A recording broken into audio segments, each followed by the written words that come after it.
ನಾನು ಹವಾದ್ರಿ ಗಾಳಿ ತುಂಬಿನಿ ಹೌದ್ರಿ ಹಂಗ ತುಂಬ್ಕೊಂತ ಹೋದ್ರೆ ಏನಾಕೈತಿ ಹೇಳ್ರಿ ಟಬ್ ಅಂತಿದೆ ಇದ್ರೊಳಗೆ ಏನೈತಿ ಹೇಳ್ರಿ ದೊಡ್ಡದಾಗ್ರಿ ಗಾಳಿ ಇದ್ರೊಳಗೆ ಏನೈತಿ ಹೇಳ್ರಿ ಗಾಳಿನೂ ಐತಿ ನೀರ್ನೂ ಐತಿ ಮ್ಯಾಗ ಗಾಳಿ ಕೆಳಗ ನೀರೈತಿ ಯಾಕಂದ್ರ ಗಾಳಿಯ ಹಗರ್ತಿರುತ್ತೆ ಮ್ಯಾಗ ಹೋಗಿ ನೀರು ವಜ್ಜಿಗಿರುತ್ತೆ ಅದಕ್ಕೆ ಕೆಳಗೆ ಬಂದೈತಿ ಹೌದಾ ಈಗ ಇದನ್ನ ಎರಡು ನಾವು ಕ್ಯಾಂಡಲ್ ಹಿಡಿದು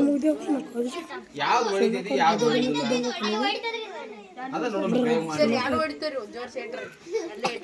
ಯಾರು ಹೊಡಿತೀರಿ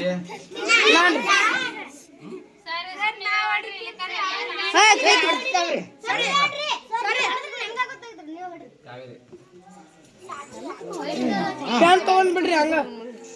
ಫ್ಯಾನ್ ತಗೊಂಡ್ಬಿಡ್ರಿ ಹಂಗ ಏನಾಯ್ತ ವಿಡಿಯೋ ಮಾಡಿದೆ ಟಬ್ ಅಂತದ ಹೌದಾ ಈಗ ಯಾಕೆ ಹೇಳ್ರಿ ಅದ್ರಾಗ ಗಾಳಿ ಇತ್ತು ಲಗುನ ಖುಷಿ ಆಯ್ತು ಲಗುನ ಹೊಡೆದು ಬಿಡ್ತು ಈಗ ನಾವ್ ಏನ್ ಮಾಡ್ಬೇಕಪ್ಪ ಅಂತಂದ್ರ ಈಗ ಹೊಳ್ಳಿ ಇದನ್ನ ಹಿಡಿದು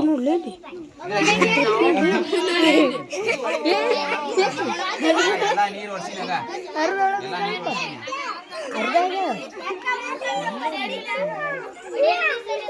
ಮುಖ ತಕೊಂತಿಲ್ಲ ಏ ಈ ಸದ್ದ ಯಾರಿಗೆ ಮುಖ ತಗೊಳ್ಬೇಕು ತಗೋರಿ ಬಡ ಬಡ ಸರ್ ಕರಿ ಸರಿ